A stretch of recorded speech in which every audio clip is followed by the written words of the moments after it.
Assalamualaikum warahmatullahi wabarakatuh. Kami dari kelompok 6 yang beranggotakan yang pertama Wisnu Setiawan Hadi, dan yang kedua Nurmiati, dan anggota terakhir Nyakrasani. Dengan judul studi kasus yaitu website SKS Prodi Teknik Informatika Universitas Ahmad Dahlan. Oke, selanjutnya untuk latar belakangnya akan dijelaskan oleh Nyakrasani. Dipersilakan kepada Nyakrasani menjelaskan.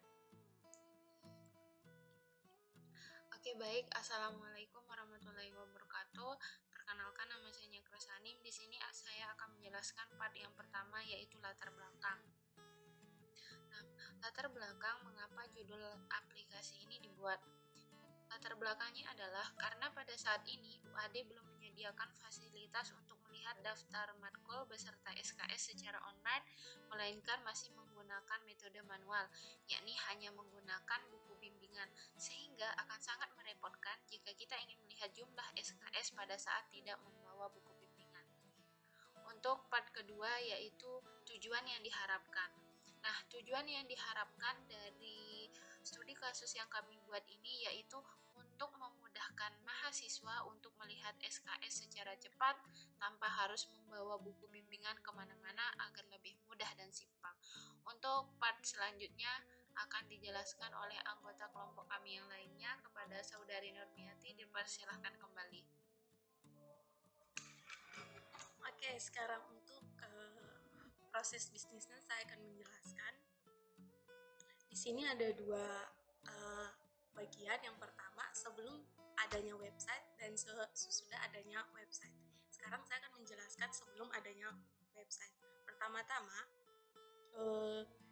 dosen akan membagikan buku bimbingan kepada mahasiswa, dan di mana mahasiswa tersebut akan menerima buku tersebut. Setelah menerima, mahasiswa akan mencari SKS yang ingin mereka lihat. Setelah itu, jika ada, mereka akan melihat jumlah SKS yang ada di buku dan selesai. Jika tidak ada, mereka akan mencari kembali dan prosesnya akan berulang. Sedangkan setelah terjadinya website, pada proses bisnis yang akan kami buat nanti, mahasiswa akan membuka website, kemudian sistem akan merespon dan website akan terbuka. Setelah website terbuka, maka mahasiswa juga bisa mencari data berdasarkan semester, jumlah SKS. Oke, selanjutnya ketika data ditemukan, maka akan menampilkan data berdasarkan kata yang diinputkan sama mahasiswa tersebut. Kemudian admin akan membuka halaman login, kemudian akan memasukkan username dan password. Setelah itu dilakukan validitas oleh sistem tersebut. Apakah ada username dan password di database? Jika tidak, maka akan dikembalikan. Jika ada, maka akan masuk ke halaman dashboard admin, dan admin bisa melakukan root data.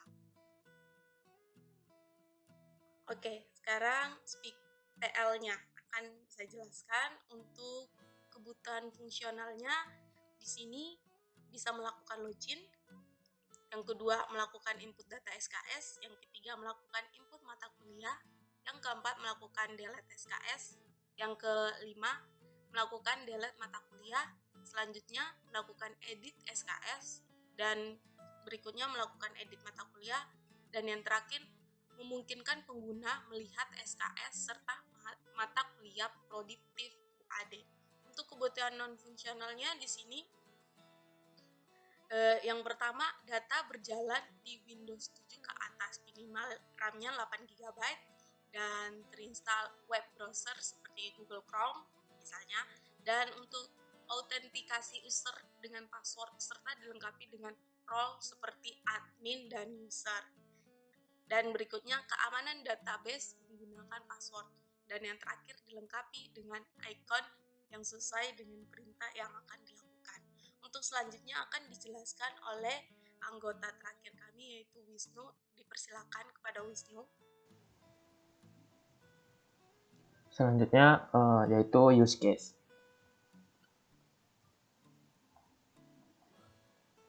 Use case studi kasus kami adalah website SKS Tip, di mana ada dua aktor. Yang pertama user dan yang kedua admin. aktor admin akan melakukan CRUD, SKS, dan CRUD mata kuliah. Tetapi sebelum melakukan CRUD tersebut, admin terlebih dahulu melakukan login. Nah, jika belum melakukan login, maka tidak bisa melakukan CRUD SKS maupun CRUD mata kuliah. Nah, kemudian aktor yang kedua, yaitu aktor user, akan melihat SKS serta mata kuliah di websitenya setelah dilakukan CRUD, SKS, dan CRUD mata kuliah oleh admin. Selanjutnya, kelas diagram. Nah, kelas diagram ini merupakan data-data yang akan disimpan di dalam database.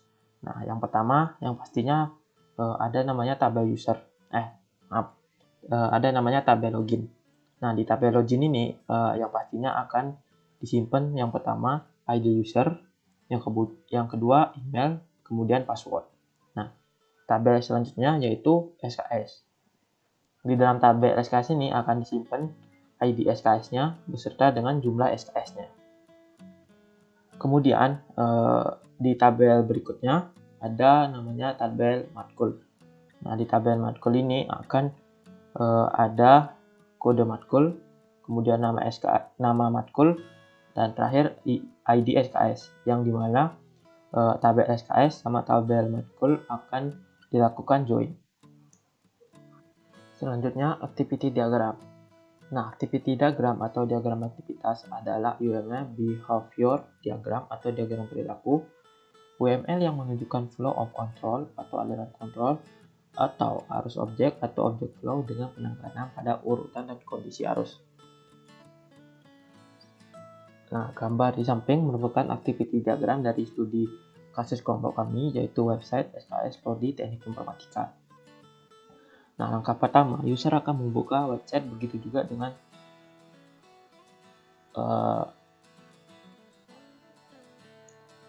gambar di samping merupakan activity diagram dari studi kasus kelompok kami, yaitu website SKS Prodi Teknik Informatika.